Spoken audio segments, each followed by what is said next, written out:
here, bring class discussions at home with V-Smart School's webinar feature, where you can conduct classes with your students in real time. Setting up a V-Smart webinar is simple.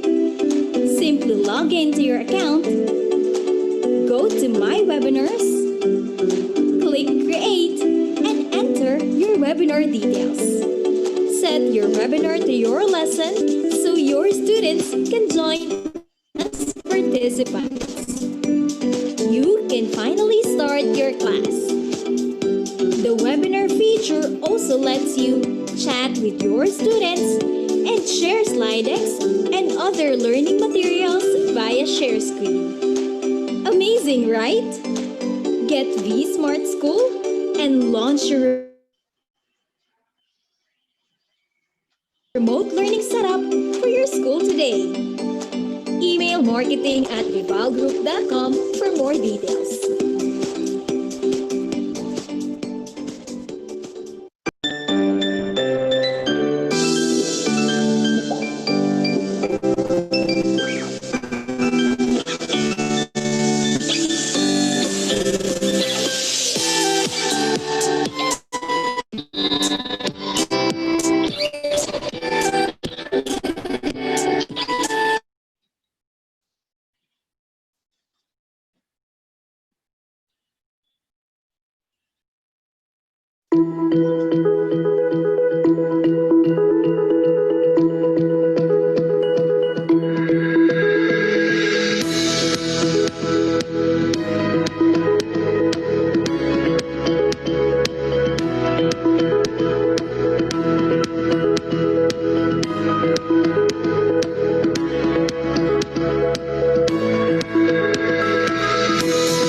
Good afternoon, Kavibal, and welcome to our high school education webinar series.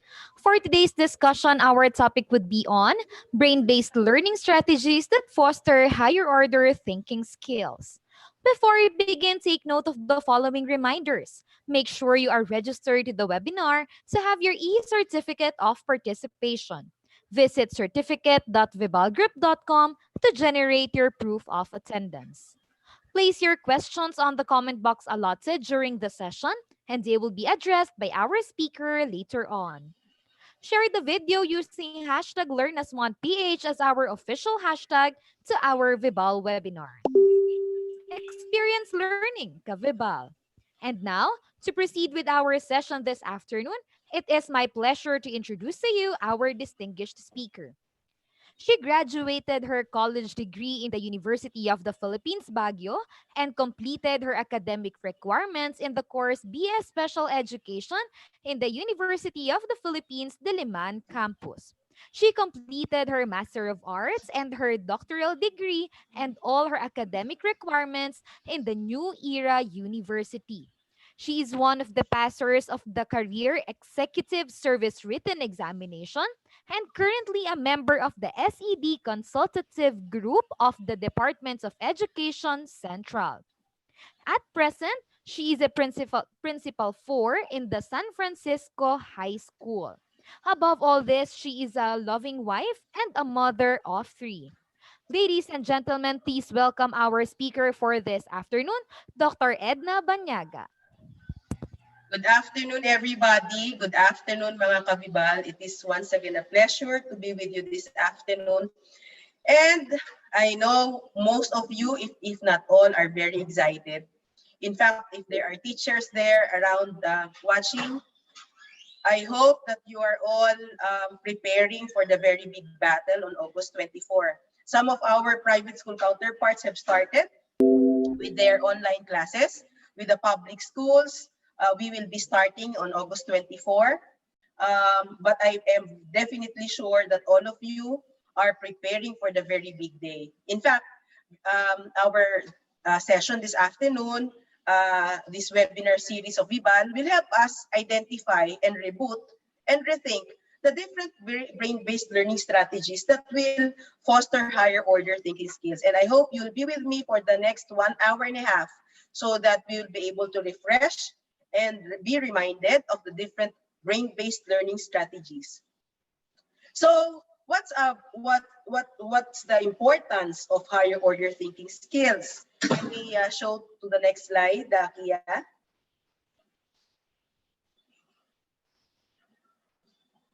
Can we go to the next slide? Girls, my angels.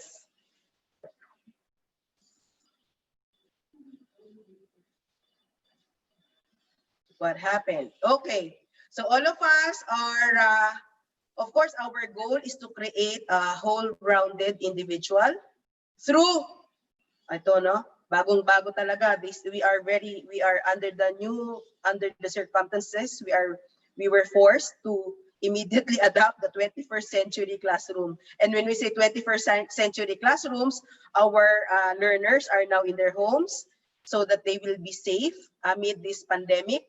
And despite this pandemic, we truly believe that education should continue. And so while we strive for education to continue, we'd also like to believe that we will be able to give quality education to our learners, no? Even if it's online or modular. So we all would like to believe that one day our students will become better learners despite them not being inside the classroom. Okay, next, Kia, please.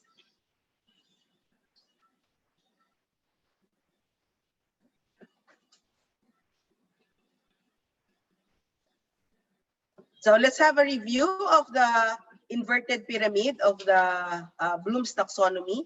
As you could see in our slide, the basic W's being answered in the base, which are all questions that cater to remembering skills. But unfortunately, this is also be a dream for everybody. Gusto nating lumagpas doon sa base sana yung mga bata and go as far as creating, evaluating, and analyzing. If we are able to go beyond the 5 W's and H, mas maganda at we are very assured that we are creating quality learners who will be able to contribute to national development. And so with Bloom's taxonomy, I will not dwell too much on this because we have always been exposed to these skills with the taxonomy, Bloom's taxonomy. Okay, let's go to the next slide.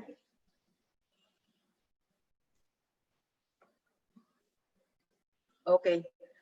According to Papi Aniwati, the role of technology integration on modern learning is essential to optimize the acceleration process in higher order thinking skills. So even if we will be using technology in our school year for this new normal, it is important that the use of technology will still be able to gear our teaching methodologies, our strategies, in making sure that we accelerate processing and the achievement of higher order thinking skills among our learners. Okay, next please.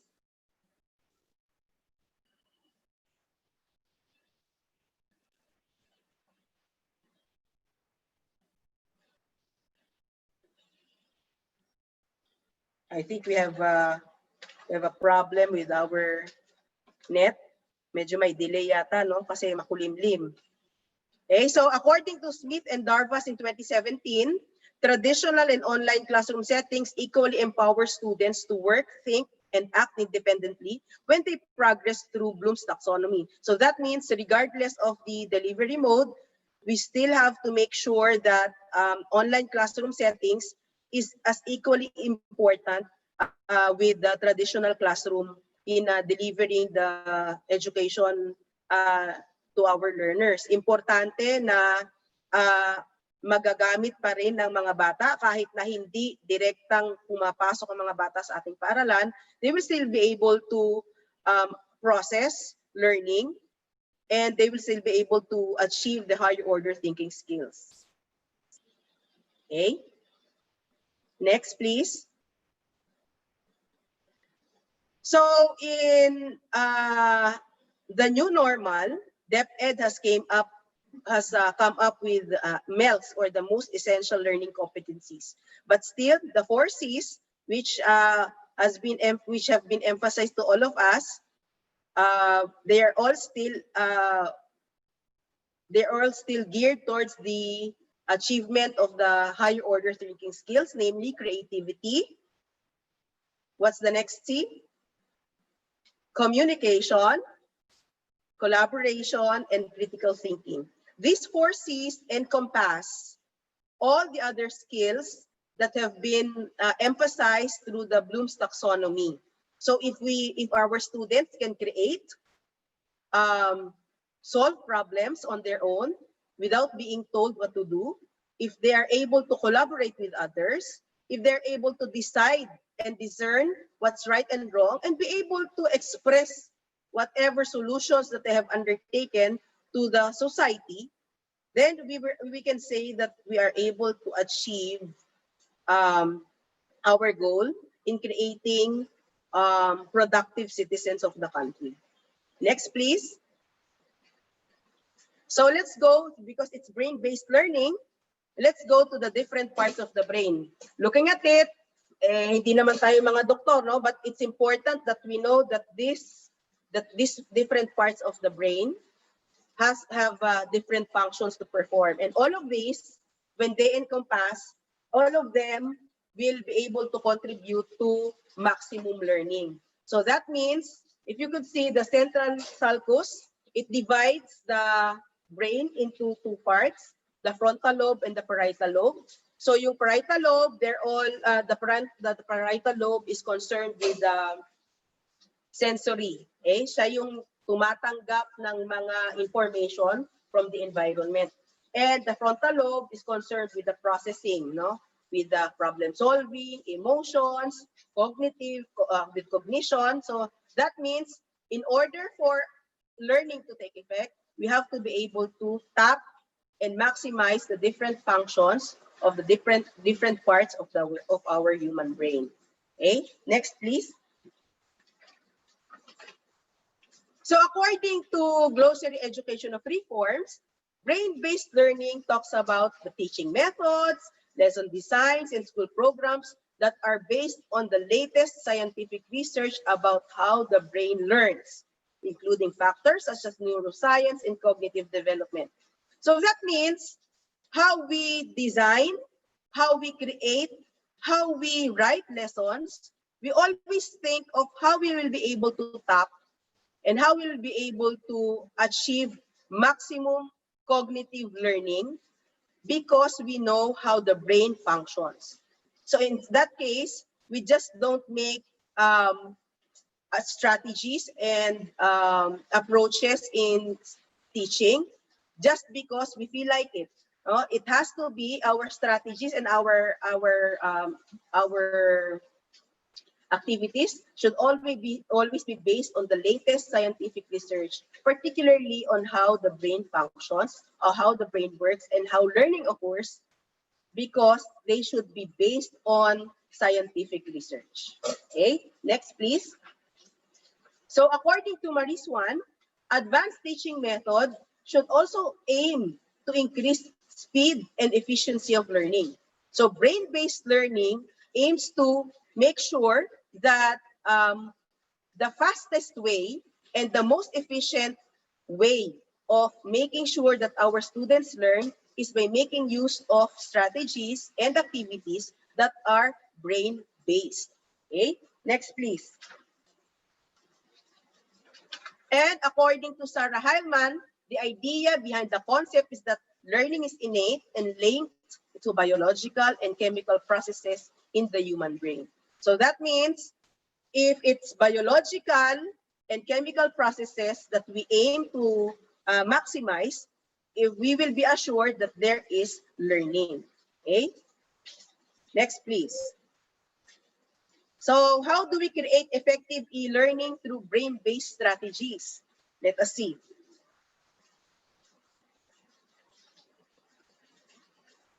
So according to Sarah Salman, okay, the brain's time clock vary instructional activities. Okay? So the brain's time clock will only be good for 12 to 15 minutes of focused attention on passive learning. Ibig sabihin, pag ang bata, okay, sumobra na sa 15 minutes, you can only hold as much attention as much as you can, no? Hanggang 15 minutes. If you go beyond that on passive learning, it's very impossible for you to hold the attention span of a learner. Kaya you have to make sure that you provide varying instructional activities, and the activities should not last more than 15 minutes, so that, because according to scientific research, the brain can only take in so much information from 12 to 15 minutes. Okay, next. So another way of making sure that the strategies that we use are brain-based, we have to make sure that there is the principle of repetition. We have to make sure that information are repeatedly, okay, are repeatedly made, so that this information will be able to strengthen the connections in the brain. But you do not just repeat out of memory. You repeat in different ways. The content has to be repeated in multiple ways. Hindi siya pwede yung ginagawa natin dati na pinapa-memorize yung multiplication table until they're able to parang repeatingly said lang. So pag natapilok yung bata, pagka nakalabit, nakakalimutan na, no?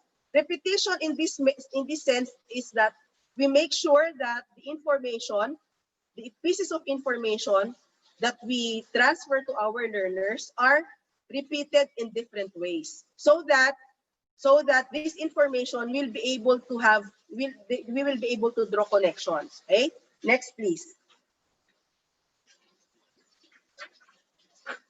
In active learning, it's important that we make them, the learners are energized and they move. Okay? Importante sa kanila na gumagalaw sila habang nagproseso ng learning. Kaya may mga bata minsan na they have to stand up. You have to ask them to stand up, no? You have to ask them to move. It's important that there is continuous flow of energy, and they definitely learn by doing. They become energized, they stick with the content, and they learn more. Okay, next please. So, importante rin that learners are able to create images. We pair the concepts with meaningful images so that the people, our learners, can be able to make sense of what is the content all about. Hindi pwedeng basta na lang natin sinabi na, with an example, with physics, no, we discuss trajectory. Importante, they'll be able to imagine, by the use of images, they'll be able to imagine how trajectory works.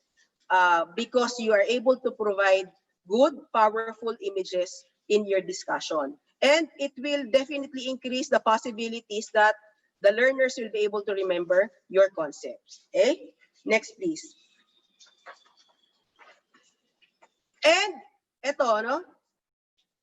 Remember, our learners are considered digital natives, and we are digital immigrants. So what am I trying to say here is, how do we make sure that whatever we provide to our learners are something new, and they were not just picked up in Google, or they were just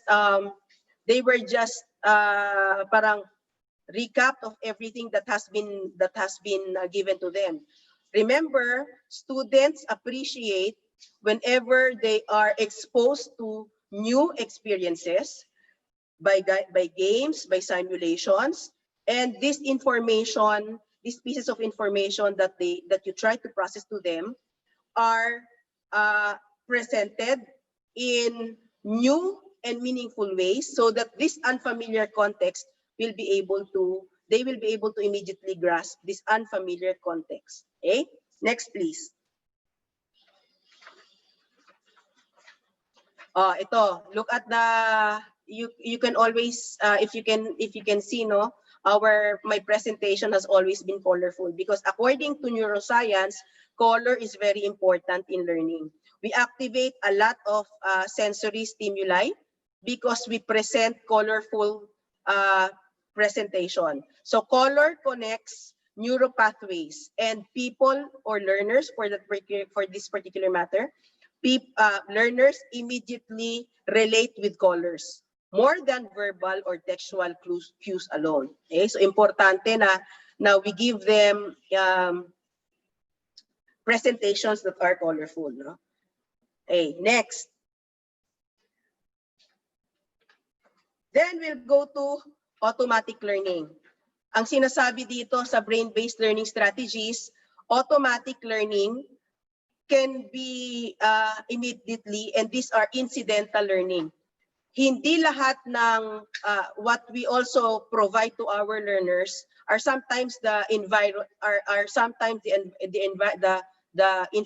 that we give them, but most of the time it's also the environment where they get the resources, where we present our stimuli. Okay, so they will enjoy learning if they will see that the environment that they are in is very much helpful to them. Kaya while they are at home, it's important that the environment that we offer to them, if there are parents listening to us, watching us, joining it, if there are parents who are with us in the seminar, it's important that the environment that we give them during our distance learning is as conducive and as stimulating as the lessons that teachers provide them. And we make sure that the environment will also be giving them enjoyable learning. Okay, next. Okay, ito social brain, but how do we assure that there will still be social interaction even if they are in their houses? Kanya-kanya sila. Importante that remember what the secretary had told the president, no?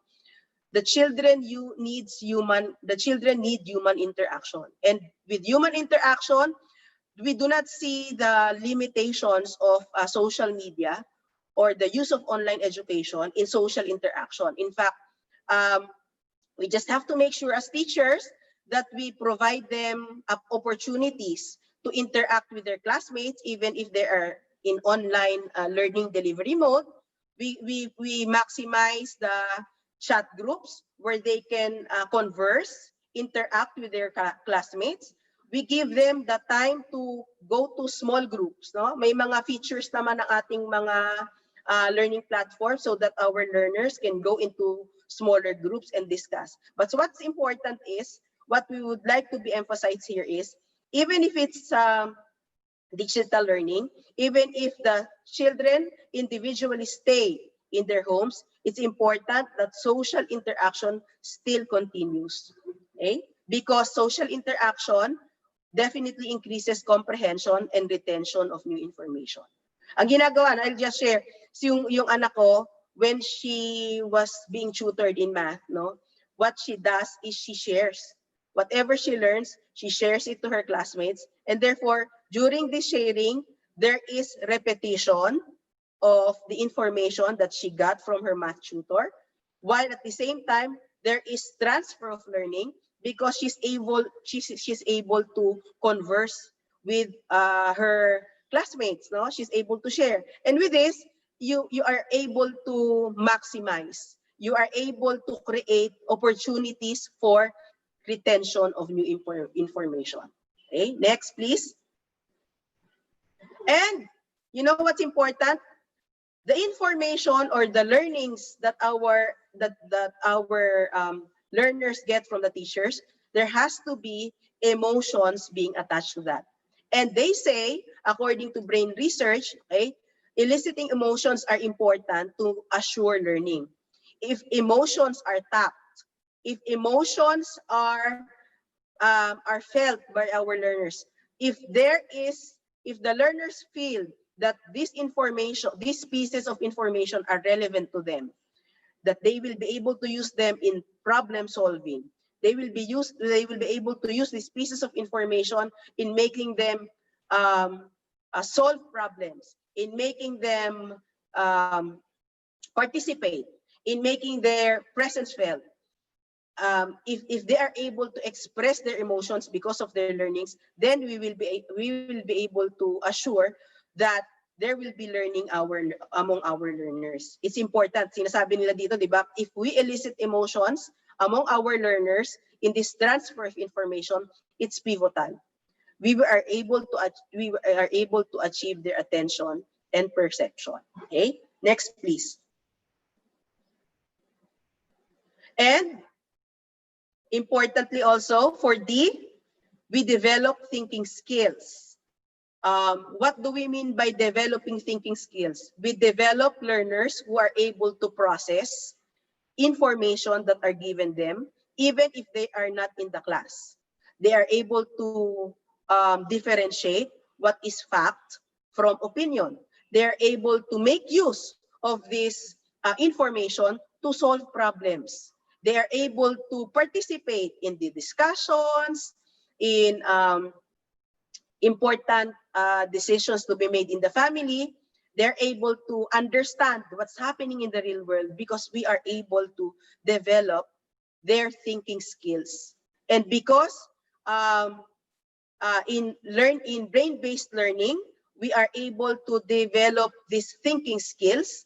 Learning will definitely occur because we can see that they are able to express well whatever the emotions that they have, whatever solutions that they might be able to formulate on these current problem situations that they might be in. Okay, next please. Okay, so how do we merge the higher order thinking skills and brain-based learning? How do we do that? Remember, brain-based learning triggers the achievement of higher order thinking skills. Remember also that when the learning of our learners are all based on neuroscience, are all based on their cognitive development, we will be assured that they will surpass the base or the remembering base of the inverted pyramid. Okay? Hindi lang sila tanggap ng information. They will be able to use this information well and be able to create, analyze, and evaluate solutions to problems because they are assured that we are able to tap the different brain functions of our learners. Next, please. Okay, so what do? We should make use of lessons that include modeling, examples, and adaptations for diverse students' needs. Remember that our students' needs are diverse, meaning they all come from different schema, they all come from different family background, they all come from different ways on how they were able to understand learnings, different classroom situations, different teachers in the last school year. So we should be able to make sure that we are able to address these diverse needs of our students, okay? By making sure that we give them standards, we show them how we do it, we provide them with varying examples so that they will have an idea on how on what we expect them to understand and what we would like them to achieve at the end of the lesson. Okay? Next, please.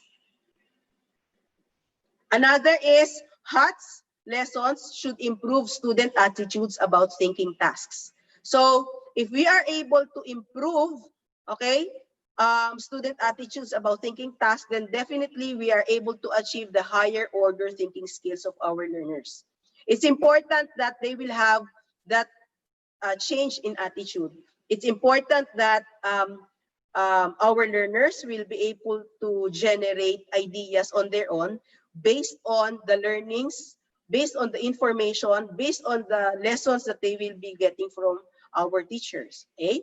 Next, please. Okay? It's important also that learners are given sincere feedbacks that are immediate, specific, and corrective. Okay? We immediately address their progress. We immediately inform them of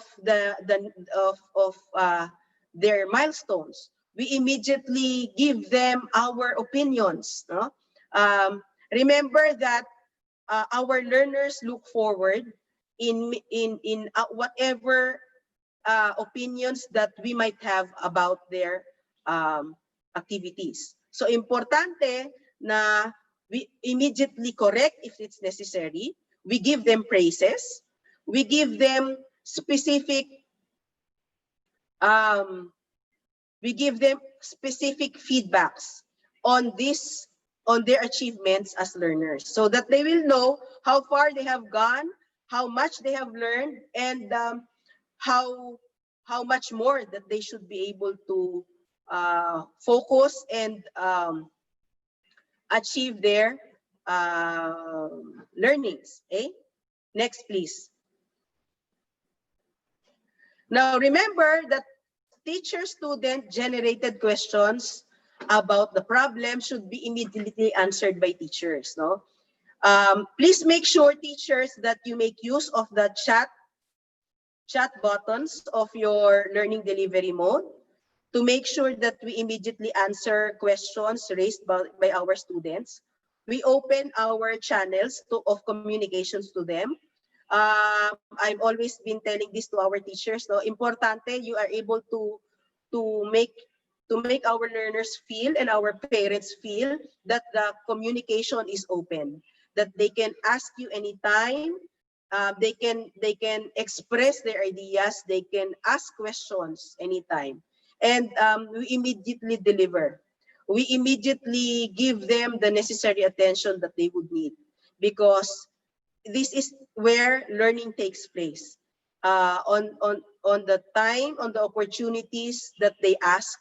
This means that there are a lot of we are answering a lot of questions that may be hindering learning for them. Okay, so it's important that we give them novel ideas, new solutions to the problems. We we give opinions, we answer their questions. Okay, next please.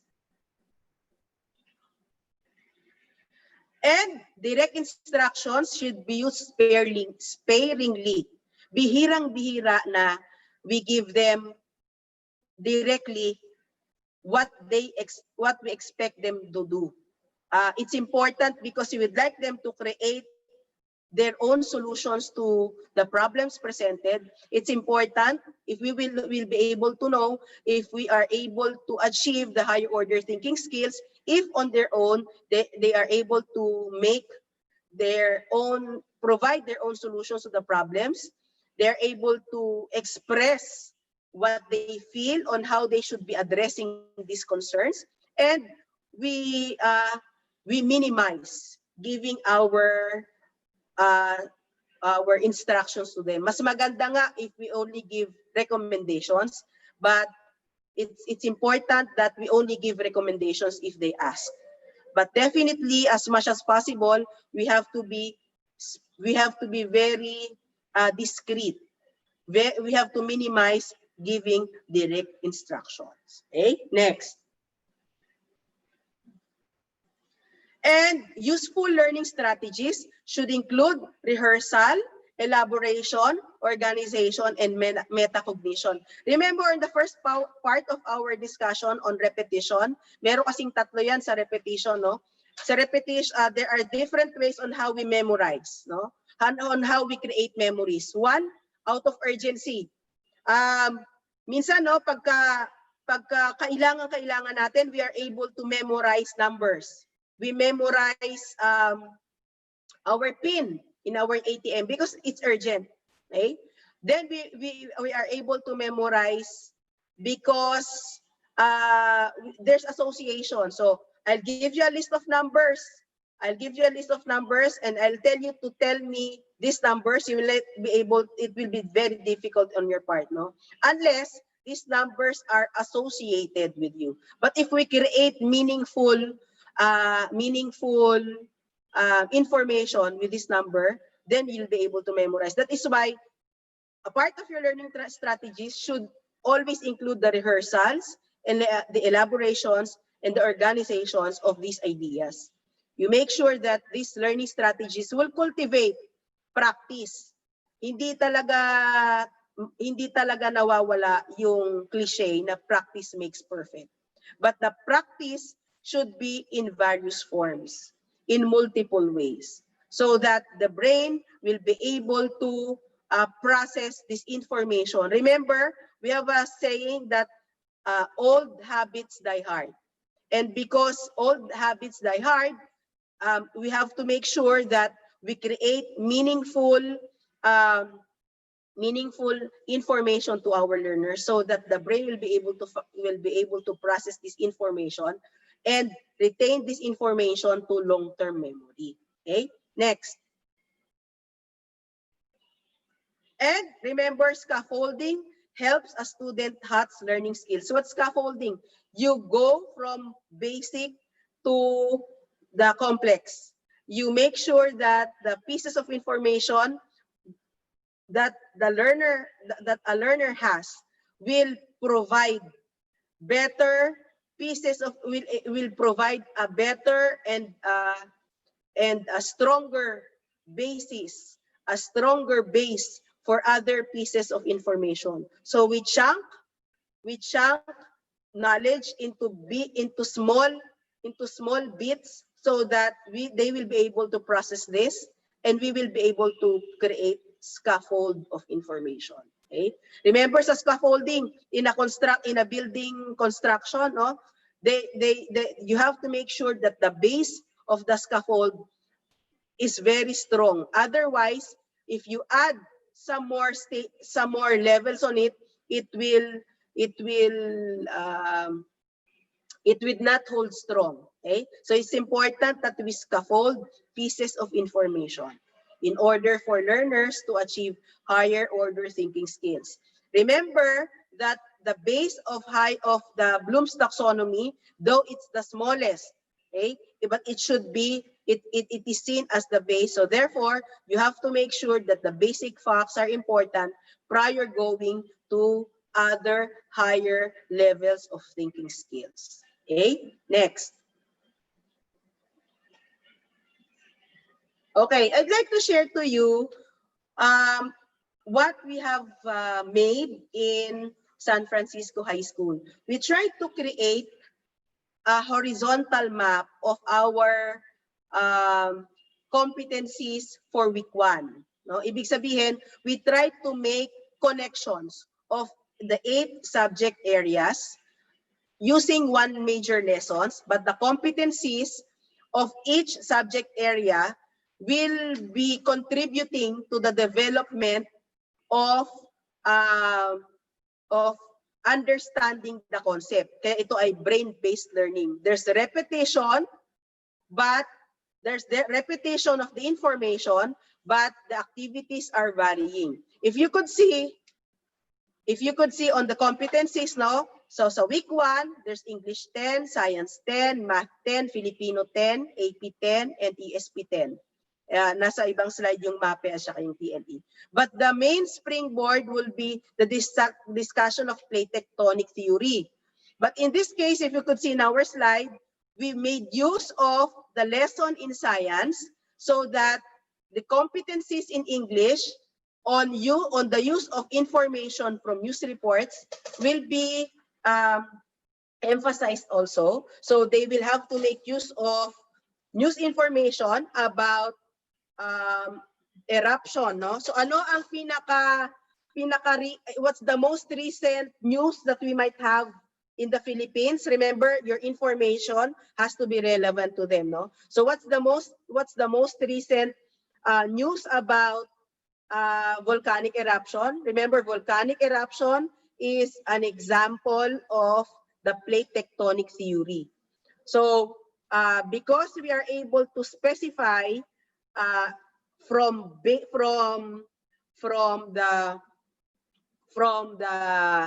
very simple example of Taal volcano, the eruption of Taal volcano. So our grade 10 learners will be looking for information about news. They will look for a news article about the eruption of Taal volcano, and with Math 10, they will be asked to give the sequence of how Taal volcano erupted. So gagamitin nila yung kanilang remember in grade 10 math, they will be discussing about sequence of several consecutive terms.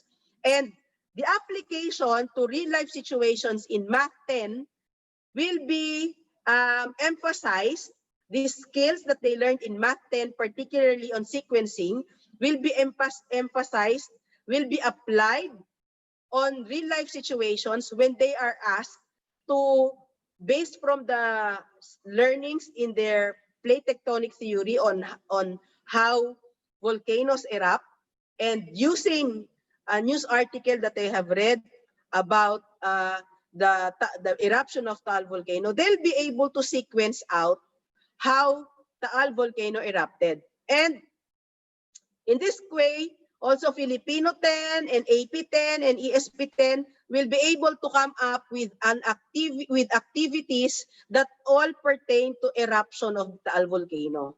So what we're trying to say here is our learners will not be able to feel that they are burdened with so much information. They will not feel overwhelmed with the different information that they get. And they will see the interconnections of the 8 subject areas by horizontally mapping the competencies, avoiding the duplications, diba? Ibig sabihin dun sa kaninang discussion natin, no? Pinagawa na ng video dun sa isang subject area, pinagawa pa ulit ng video dun sa isang subject area. But in fact, in this example of a brain-based learning strategy, we are able to draw connections of the 8 subject areas while we minimize duplications of activities. Okay? Next. Example yan po. Yan. And then with MAPE, di ba, sa music, they are in the most essential learning competencies in DepEd, no? They will make use of They will make use of the music styles and the music elements of the 20th century. So in our case, we will ask them to, in the arts rather, we will ask them to create an artwork about Earth lithosphere applying characteristics of modern art. Okay, so whatever they have learned from plate tectonics, they will create an artwork out of that. Okay, and another one sa TLE, hindi ko yata nalagay, they will identify the different kitchen utensils that may have been made out of volcanic eruption debris, di ba? Yung mga metals na nilalabas dyan. So it's important. What I'd like to share to you is these brain-based learning strategies that we would like to share through the enrichment activities of our learners. We are able to make sure that these enrichment activities are not really found in Google. Hindi nila mabibigay yung sagot, hindi nila makukuha yung sagot sa Google because these are novel, these are new activities. At the same time, we are able to see if our learners will achieve higher order thinking skills, if we are able to create their own artworks, if they're able to solve problems, diba? They are able to think critically when their opinions are shared, and they are able to collaborate with their classmates during the exchange of ideas on this particular enrichment activities. And most importantly, they are able to communicate to other people their artworks, their products of learning. Okay, next. Okay, so before we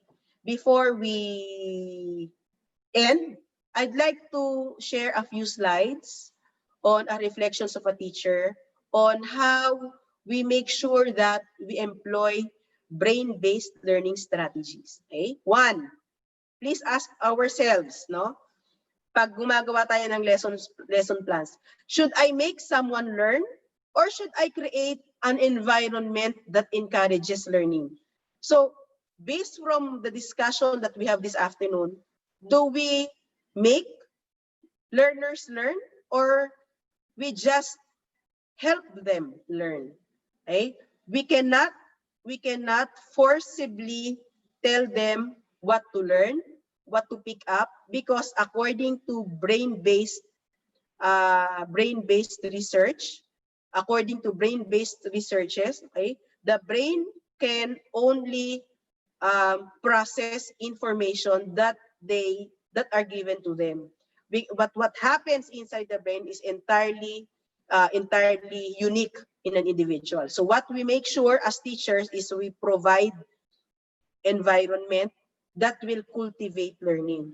We give activities where all these brain functions will collaborate and will perform, will maximize learnings of our learners. Next slide, please.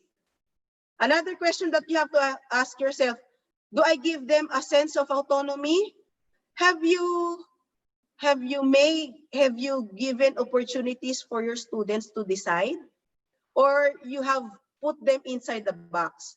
Have you given opportunities for them to create their own problems, create their own solutions to a problem? Or have you given them the freedom to decide what particular part of the lesson that they would like to deal more? Or have you given them the time to process information? Okay? Baka masyado nating kinukulong yung mga bata. And if we ask them, if we force them inside the box, then we will not be able to cultivate their creativity. We will not be able to cultivate their analysis skills. What's important is they are given opportunities to solve their own problems. Okay? And that is giving them autonomy. Next, please. Do I balance challenges with learners' ability and time? Baka you have given them so much information that it has overwhelmed them already. Baka you have given so much, that you have demanded so much time. Your activities have demanded so much time, and it has exhausted so much from your learners, no? You have to create that balance. In the end, you check on your activities. You check on your strategies. Am I giving my learners a well-balanced time for their studies, time for their family, time to reboot? Remember, our brains can only take so much. We have the what we call the cycle, where we are only given, remember what we discussed earlier, we are only given up to 15 minutes. And that 15 minutes that we are able to capture the attention of our learners should be maximized. We should not be giving them the feeling of burden, the feeling of being overwhelmed with so much information, so much activity. Remember, the activities have to be relevant. They have to create emotional connection so that the brain will be able to process this new information and transmit this new information from short-term memory to long-term memory. Okay, next please. Another question. Do I encourage communication? This is one of the biggest problems of teachers, no, at times. They tend to give too much. They tend to be autocratic, that we forget because we have so much, we have little time, but so much information that we have to share to our learners, no? We tend to give them too much too much information, that we forget to ask them how they feel about the new information that we give them. We fail to remind them that they may ask questions. And sometimes asking them if they have questions are just, out of habits. We just ask them because we out of curiosity we ask them, no, but they don't really feel that we are really interested to know their answers. Okay, so it's important that communication is open so that the child will have the confidence to express himself. The child will have the confidence to communicate. The child will have the confidence to to to give feedback to the information that we are giving them. Okay, next please. Do I celebrate a learner's milestones? Baka naman tipid na tipid tayo sa pagbibigay ng praises. Praises are as important as giving feedbacks. And in fact, I think we are able to inspire our learners if we give them praises rather than reprimands. And if our learners feel that we are with them for every milestone, for every step that they take in their in their um,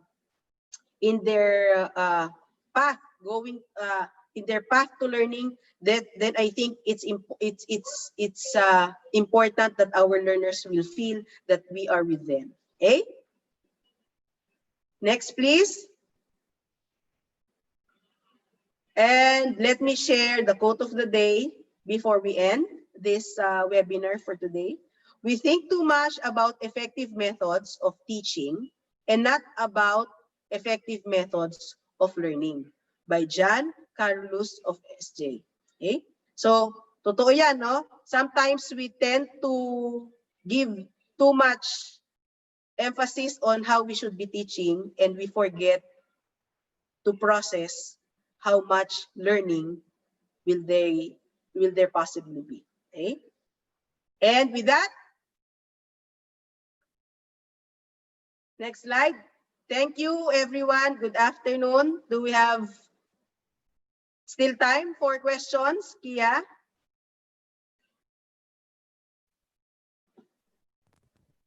Yes, Ma'am Edna, thank you very much po. And it's now time for our question and answer portion. So first question po, ma'am, we have here from Miss Jackie Baltazar. How are Yes, we Jackie. going to encourage timid learners to participate or engage in an online class? Okay. Remember, our timid learners are just waiting for opportunities, no? Sometimes I think it would be important if we talk to them personally muna. Know our students well.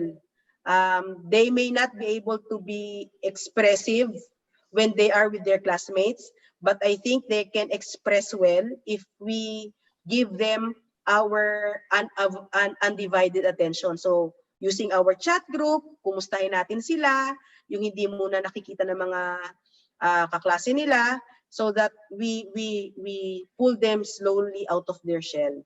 And remember, there's that chat button where they can express themselves if they would not like to communicate verbally.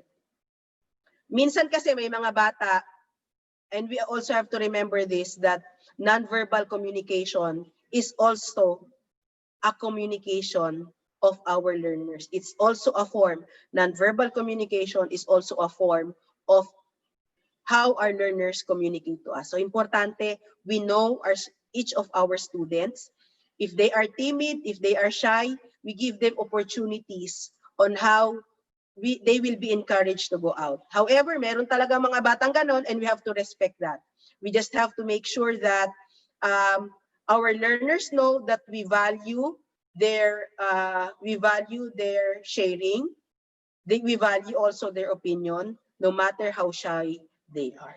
Okay? Other questions, Kia? Thank you po, Madam. Next question is from Jehan Dakanay. Ma'am, what kind of group works do you think works best for the high school students? Okay. Ang group works kasi, remember the discussion that we had, no? It has to be varying. We cannot really give you specific group works. But what's important, remember the VAC approach: visual, auditory, kinesthetic, and tactile. These are the 4 sensory approaches that we may use in order for us to cultivate learning from our learners, no?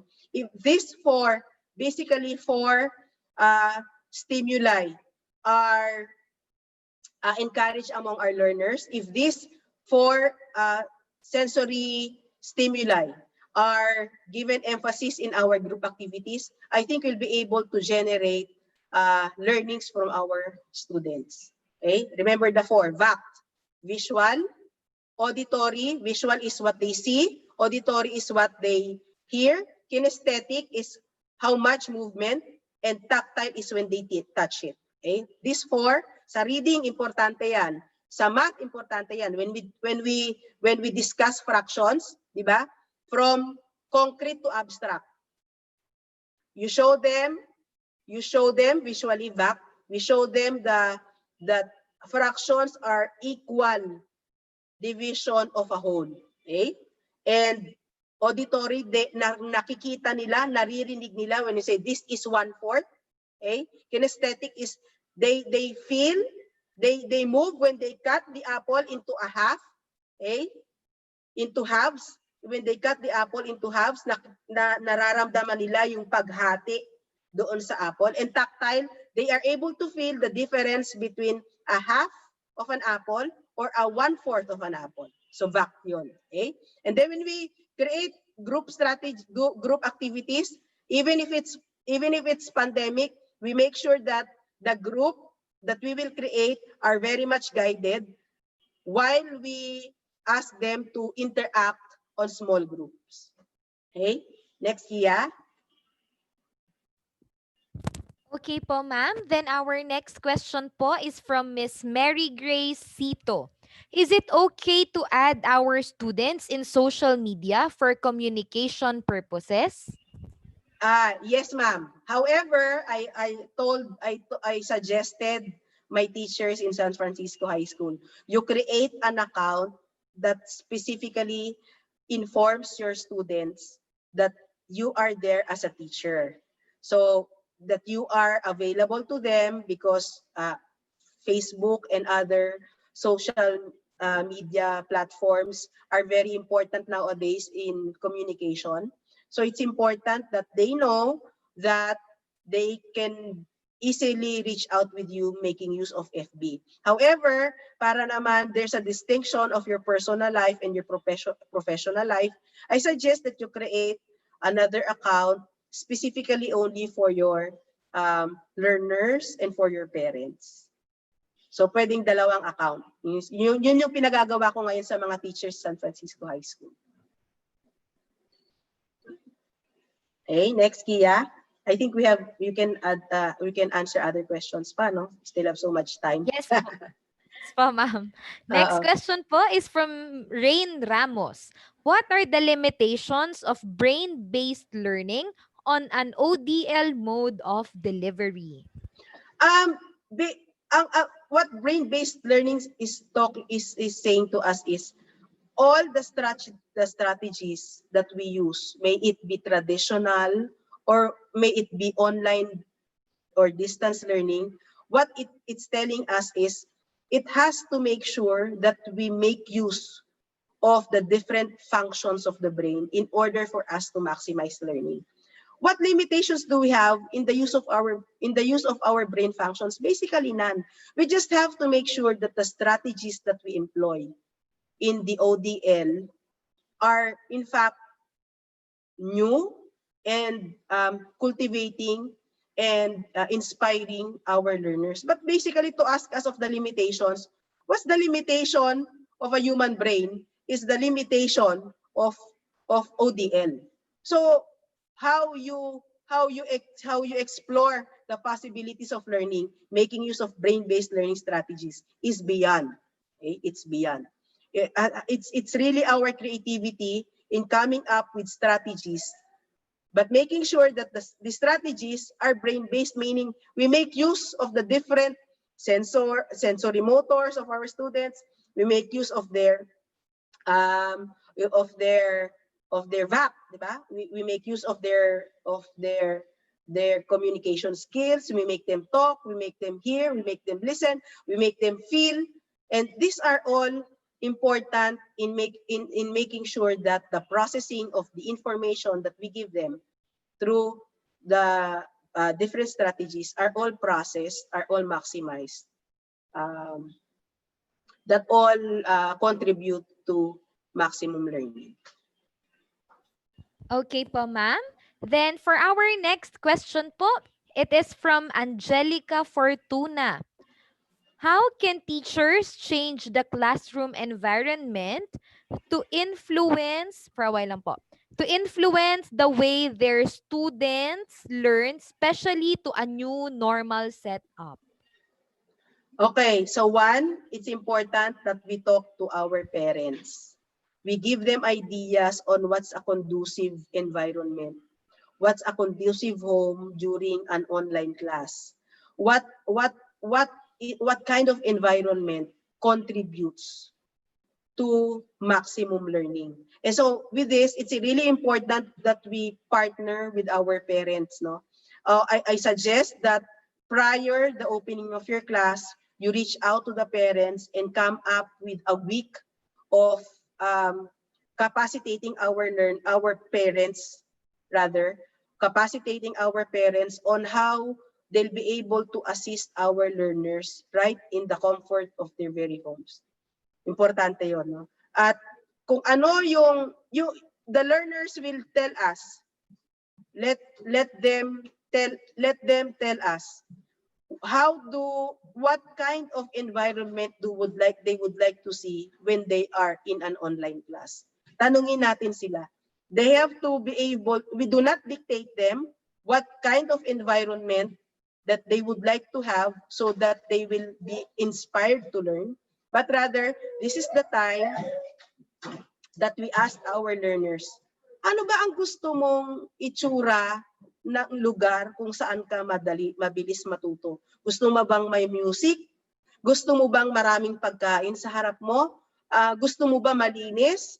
O gusto mo bang malayo sa mga tao para nakakapag-concentrate ka? It's actually an environment that is conducive for learning. It's actually designed should actually be designed by the learners themselves. So tayo, on our part, we cannot really tell them, oh, ito ang conducive environment. Dapat ganitong itsura nyo. Meron kayong ring light. Dapat meron kayong, we cannot really dictate. We cannot really impose what's a conducive environment for the learners. I think it's about time that we have a reboot on that. Diba? Brain-based learning strategies. According to what we have discussed earlier, no, it's really the individual learner who will process this information. And if for him, that is how he learns, if music, the presence of music, of his favorite songs will help him cultivate learning. Mas maganda ngayon kasi wala namang madidistract na mga bata na iba pang mga klase kung gusto niyang may tumutugtog. However, we just also have to remind we still have to remind our learners, no, that we have certain class norms that we might be giving emphasis so that there will be still order in our online class. Okay? Next, Kia. Okay po, Madam. Then our next question is from Miss Dina Miranueza. The question po, ma'am, is, Doc, are there ways to use brain-based learning for SPED students in high school level? Yes, ma'am. Marami po tayong brain-based learning strategies for SPED. Ang importante dyan, we capacitate whatever, Ang importante dyan, we make use of their skills that are important. Meron tayong en-routing activities, no? Of course, yung brain-based learning, the assumption is they have, the learners have complete brain functions. Sa mga SPED, we try as much as possible to cultivate. Remember, ang brain natin, we have dendrites and axons. So we try to create more dendrites and axons, no, by engaging them to different strategies. Natatandaan niyo yung kwento sa atin, no, yung tiningnan nila yung brain structure ni Einstein at maraming kulubot, maraming dendrites. And these dendrites and axons, they create on their own. So yun yung gagawin natin. If we create learnings, the brain may possibly producing more dendrites and axons. So does not matter if a part of the brain of our learner does not function that much. We just have to do some routing activities that will contribute to their maximum development. Okay? Okay po, Madam. As much as we want to answer all the questions from our viewers, it's now time for us to end our session. Sayang! Ayan po. But before we end, Madam, do you have any final reminders or final words for our viewers po? Invite ko muna sila doon sa aking YouTube channel, The Principal's Kitchen. It's entirely a different Edna Banyaga there. It was flashed just look up at the YouTube channel, The Principal's Kitchen. You can use these strategies also in discussing. These are brain-based learning strategies. Diba? We provide them experiences. But anyway, it's important, what's really important to our dear teachers, our dear learners, it's really important that we explore all possibilities of how our learners will learn. We may have a different environment nowadays. We may have a different classroom. We may have a lot of worries. But what's important as teachers, we explore different possibilities. We maximize whatever the social media, whatever online learning we can possibly provide, as long as the heart and the mind come together in order for us to give our learners the best possible education despite this pandemic. Remember, our learners need teachers more than ever. They need our guidance more than ever, because we might never know if in the future we have created very good, responsible, productive citizens because we are able to give them the learnings and the education that they deserve. With that, good afternoon, everybody. Thank you for joining Vibal. Thank you for being with me for the last 1.5 hours. Good afternoon, everybody. Thank you. There we have it. Thank you so much, Doc Edna, for this very insightful session you had with us this afternoon. Of course, Madam, it is an honor for us to have you again with us during our YouTube learning session. And to all our Kavibal viewers, thank you so much for your continuous patronage to our daily learning sessions. We hope to see you for the remaining sessions we will be having tomorrow and on Saturday. See you again. Thank you very much and have a great day to everyone.